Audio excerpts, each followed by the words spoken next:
Record create ಮಾಡಿದ್ದಾರೆ ಅಂತ ಹೇಳ್ಬೋದು ಟೀಮ್ ಇಂಡಿಯಾ. ಪರ್ತ್ ಸ್ಟೇಡಿಯಮಲ್ಲಿ ಆಸ್ಟ್ರೇಲಿಯಾನ ಯಾವುದೇ ಟೀಮು ಕೂಡ ಬೀಟ್ ಮಾಡೋಕ್ಕಾಗಿರಲಿಲ್ಲ ಇದುವರೆಗೂ.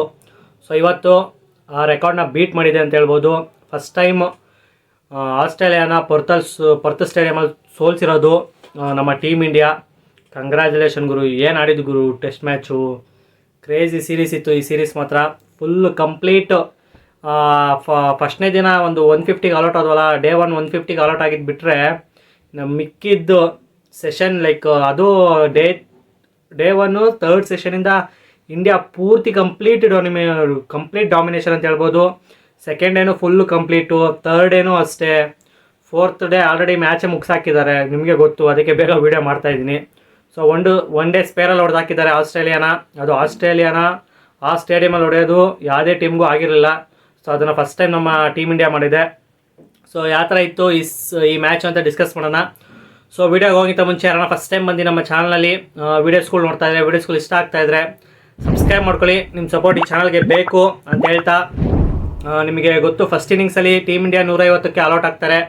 ಆಲ್ಔಟ್ ಆಗ್ಬಿಟ್ಟು ನಾನೇನು ಇಷ್ಟೇನೋ ಹೊಡೆದಿದ್ದು ಅಂತ ಅಂದ್ಕೊಂಡಿದ್ದೆ. ಇನ್ನೂ ಒಂದು 100 ರನ್ ಹೊಡಿಬೇಕಿತ್ತು, 250 ನನ್ನ ತಲೆಯಲ್ಲಿ ಇದ್ದಿದ್ದು. ನೋಡಿದ್ರೆ 150ಕ್ಕೆ ಆಲ್ಔಟ್ ಆಯಿತು. ಆಗ ಗೊತ್ತಾಯಿತು ಪಿಚ್ ಸ್ವಲ್ಪ ಕಷ್ಟ ಇದೆ ಅಂತ. ಸೊ ಆಮೇಲೆ ಆಸ್ಟ್ರೇಲಿಯಾದವರು ಫಸ್ಟ್ ಇನ್ನಿಂಗ್ಸಿಗೆ ಬರ್ತಾರೆ, ಅಲ್ಲೇ ಗೋತಾ ಹೊಡ್ಕೊಂಡು ಹೋಗ್ತಾರೆ ಅಂತ ಹೇಳ್ಬೋದು ಆಸ್ಟ್ರೇಲಿಯಾ ಟೀಮ್ ಅವರು.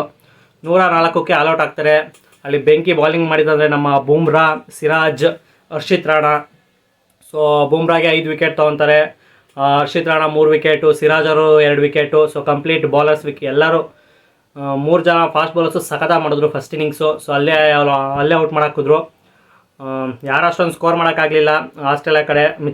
ಮಿಚೆಲ್ ಸ್ಟಾರ್ಕೆ ಎಷ್ಟು 26-28 ರನ್ ಹೊಡೆದಿದ್ದಾರೆ. ಸೊ ಅಲ್ಲೇ ಗೊತ್ತಾಗುತ್ತೆ ಎಷ್ಟು ಬೇಗ ವಿಕೆಟ್ಗಳು ಕಳ್ಕೊಂಡ್ರು ಆಸ್ಟ್ರೇಲಿಯಾ ಅಂತ. ಸೊ ನಮ್ಮದು ಫಸ್ಟ್ ಇನ್ನಿಂಗ್ಸಲ್ಲಿ ಚೆನ್ನಾಗಿ ಸ್ಕೋರ್ ಮಾಡಿದಂದರೆ ನಿತೇಶ್ ಕುಮಾರ್ ರೆಡ್ಡಿ ಅವರೊಂದು 41 ರನ್ ಹೊಡಿತಾರೆ. ಆಮೇಲೆ ಸೆಕೆಂಡ್ ಹೈಯೆಸ್ಟ್ ನಮ್ಮ ರಿಷಬ್ ಪಂತ್ ಅವರು 36 ರನ್ನು. ಆಮೇಲೆ ಕೆ ಎಲ್ ರಾಹುಲ್ ಅವ್ರದ್ದು ಔಟೇ ಇಲ್ಲ, ಸುಮ್ಮನೆ ಔಟ್ ಕೊಡ್ತಾರೆ. ಅದು ಸ್ವಲ್ಪ ಬೇಜಾರಿನ ವಿಷಯ ಬಿಟ್ಟಾಕಿ. ಅದಾದಮೇಲೆ ಸೆಕೆಂಡ್ ಇನ್ನಿಂಗ್ಸ್ ಬ್ಯಾಟಿಂಗ್ ಏನು ಗುರು ಟೀಮ್ ಇಂಡಿಯಾ ಆಡಿದ್ದು. ಡೇ 2 ಕಂಪ್ಲೀಟ್ ಬ್ಯಾಟಿಂಗು, ಸೆಷನ್ 2 ಅದು 1 ವಿಕೆಟ್ ಇಲ್ದಲೇ ಆಡ್ತಾರೆ. ಸೆಷನ್ 3ನೂ ಅಷ್ಟೇ 1 ವಿಕೆಟ್ ಕಳ್ಕೊಂಡಲ್ಲೇ 172 ರನ್ ಹೊಡಿತಾರೆ. 172ಕ್ಕೆ 0 ವಿಕೆಟ್ಸು ಡೇ 2 ಮುಗ್ದಾದ್ಮೇಲೆ. ಆಮೇಲೆ ಡೇ 3ನೂ ಅಷ್ಟೇ ಸಂಡೇ ಚೆನ್ನಾಗಿ ಆಡ್ತಾರೆ. ಫಸ್ಟ್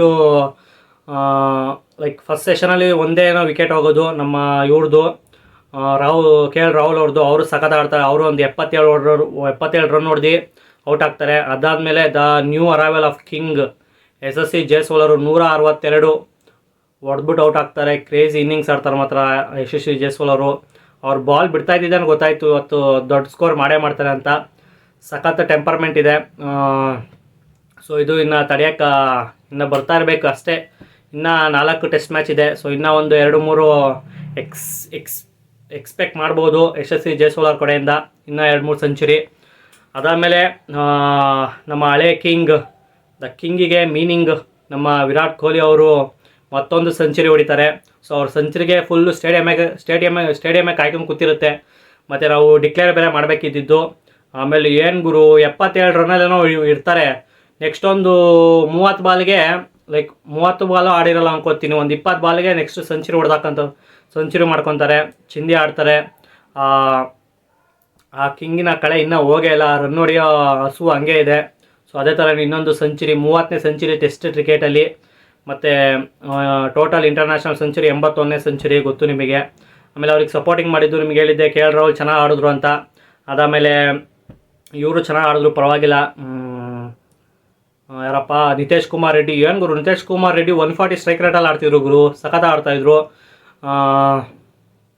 ಮತ್ತು ದೇವದತ್ ಪಡಿಕ್ಕಲ್ ಚೆನ್ನಾಗಿ ಆಡಿದ್ರು, ಒಂದು 25 ರನ್ನು, ಚೆನ್ನಾಗಿ ಸೆಟ್ ಆಗಿದ್ರು. ಒಳ್ಳೆ ಬಾಲು ಏಜಲ್ವುಡ್ಡಿಂದ. ಸೊ ಅದಕ್ಕೆ ವಿಕೆಟ್ ಹೋಯ್ತು ಅಲ್ಲಿ.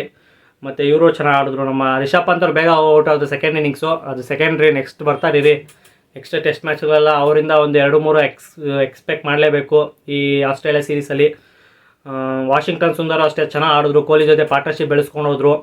ಸೊ ಸೆಕೆಂಡ್ ಇನ್ನಿಂಗ್ಸಲ್ಲಿ 187ಕ್ಕೆ 6 ವಿಕೆಟ್ ಕಳ್ಕೊಂಡು ಡಿಕ್ಲೇರ್ ಕೊಡ್ತೀವಿ ಆಸ್ಟ್ರೇಲಿಯಾಗೆ. ಸೊ ಅವರಿಗೆ ಅವಾಗ ಟಾರ್ಗೆಟ್ ಆಗಿರುತ್ತೆ ಎಷ್ಟು ಗೊತ್ತಾ, ವಿನ್ ಆಗೋಕ್ಕೆ 535 ಟಾರ್ಗೆಟ್ ಏನೋ ಆಸ್ಟ್ರೇಲಿಯಾಗೆ. ಗೊತ್ತು ನಿಮಗೆ, ಇಲ್ಲಿ 2 ದಿನ ಟೈಮ್ ಐತೆ. ಆವಾಗ ನಿಮಗೆ ಇನ್ನು 25 ನಿಮಿಷ ಆಟ ಆಸ್ಟ್ರೇಲಿಯಾಗೆ ಬಿಟ್ಕೊಂಡು ಕೊಡ್ತಾರೆ. ಡೇ 3 ಲಾಸ್ಟ್ ಸೆಷನಲ್ಲಿ 25 ನಿಮಿಷ ಬರ್ರಪ್ಪ ನೀವು ಬ್ಯಾಟಿಂಗ್ ಆಡಿ, ಯಾಕಂದರೆ ಬಾಲಿಂಗು ಮತ್ತು ಫೀಲ್ಡಿಂಗ್ ಮಾಡಿ ಸುಸ್ತಾಗಿರ್ತಾರಂತ ನಮ್ಮ ಬೂಮ್ರಾ ಅವ್ರಿಗೆ ಗೊತ್ತು. ಇನ್ನೂ ಬೇಗನೆ ಕರೆಸ್ಕೊತಾ ಇದ್ರು. ಲೈಕ್ ವಿರಾಟ್ ಕೊಹ್ಲಿ ಸೆಂಚುರಿ ಆಗಲಿ ಅಂತ ಕಾಯ್ಕೊಂಡು ಕೂತಿದ್ರು.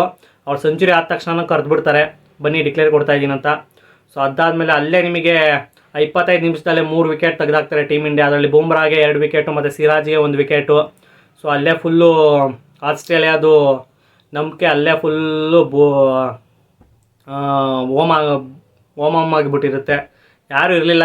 ಇನ್ನು 3 ವಿಕೆಟ್ ಇದ್ದಿದ್ದು ಮೇನ್ಲಾಗಿ ಕ್ವಾಜಾ, ಟ್ರಾವಿಸ್ ಹೆಡ್ ಮತ್ತು ಸ್ಮಿತ್ ಅವ್ರದ್ದು. ಸೊ ಅವ್ರದ್ದು ಈ ಫಸ್ಟ್ ಸೆಷನಲ್ಲಿ ನಿಮಗೆ ಕ್ವಾಜಾ ಮತ್ತು ಟಿ ಸ್ಮಿತ್ ಔಟ್ ಆಗ್ತಾರೆ ಬೇಗನೆ. ಅದು ನಮ್ಮ 2 ಸಿರಾಜ್ ವಿಕೆಟು ಸಗದ ಮಾಡ್ತಾರೆ ಸಿರಾಜು. ಟಿ Smith beauty of the delivery ಅಂತ ಹೇಳ್ಬೋದು. ಏನು ಗುರು ಅದು ಸುಮ್ಮನೆ ಆ್ಯಂಗಲ್ ಆಗಿದೆ ಅಷ್ಟೇ ಗುರು. ಆ ಬಾಲು ಈಸಿ ಕ್ಯಾಚು ರಿಷಬ್ ಪಂತ್ ಅವ್ರಿಗೆ. ಕ್ವಾಜಾ ಅವರು ಬೇಗ ಔಟ್ ಆಗಿಬಿಡ್ತಾರೆ, ಶಾರ್ಟ್ ಸೆಲೆಕ್ಷನಲ್ಲಿ ಸರಿ ಇರಲಿಲ್ಲ. ಅದಾದಮೇಲೆ ಟ್ರಾವಿಸ್ ಹೆಡ್ ಸಖತ್ ಆಡ್ತಾ ಇರ್ತಾರೆ, 89 ಚೆನ್ನಾಗಿ ಸ್ಟ್ರೈಕ್ ಮಾಡ್ತಾ ಇರ್ತಾರೆ ಬಾಲ್ನ. ಅದಾದಮೇಲೆ ನಮ್ಮ ಬೂಮ್ರಾ ಗೊತ್ತಲ್ಲ ನಿಮಗೆ, ಈ ಥರ ಎಲ್ಲ ಸೆಂಚುರಿ ಹೊಡೆಯೋಕ್ಕೆ ಬಿಡಲ್ಲ ಈ ಸತಿ ಆ ಟ್ರಾವಿಸ್ ಹೆಡ್ ಅವ್ರಿಗೆ ಅಂದ್ಬಿಟ್ಟು. ಸೇಮ್ ಸಿರಾಜು ಟಿ ಸ್ಮಿತ್ ಯಾವ ಥರ ಔಟ್ ಮಾಡಿದ್ರು ಸೇಮ್ ಅದೇ ಥರ ಬಾಲ್ ಸುಮ್ಮನೆ ಸ್ಟ್ರೈಟ್ ಆಯ್ತು ಅಷ್ಟೇ. ಅದು ಅವ್ರ ಬಾಲಿಂಗ್ ಆ್ಯಕ್ಷನಲ್ಲಿ. ಸೊ ಟ್ರಾವಿಸ್ ಹೆಡ್ಗೂ ಚಾನ್ಸೇ ಇರಲಿಲ್ಲ. ಸೊ ಅವರು ಸ್ಲಿಪ್ಪಲ್ಲಿ ಕ್ಯಾಚ್ ಆದರು, ರಿಷಬ್ ಪಂತ್ ಆರಾಮಾಗಿ ಕ್ಯಾಚ್ ಹಿಡಿತಾರೆ. ಸೊ ಅಷ್ಟೇ. ಅಲ್ಲಿ ಅವರು ಹೊರಟೋದ್ಮೇಲೆ ನಿಮಗೆ ಮಿಚೆಲ್ ಮಾರ್ಷು ಬೇಗ ಇದಾಗ್ತಾರೆ. ನಿತೀಶ್ ಕುಮಾರ್ ರೆಡ್ಡಿಯಿಂದ ನಿತೀಶ್ ಕುಮಾರ್ ರೆಡ್ಡಿ ವಿಕೆಟ್ ತೆಗಿತಾರೆ. ಮತ್ತು ಅಷ್ಟೇ, ಇವ 3 ಜನ ಹೊರಟೋದ್ರೆ ಅಲ್ಲೇ ಆಗೋಯ್ತು ಅಂತ ಗೊತ್ತಿತ್ತು ಮ್ಯಾಚು.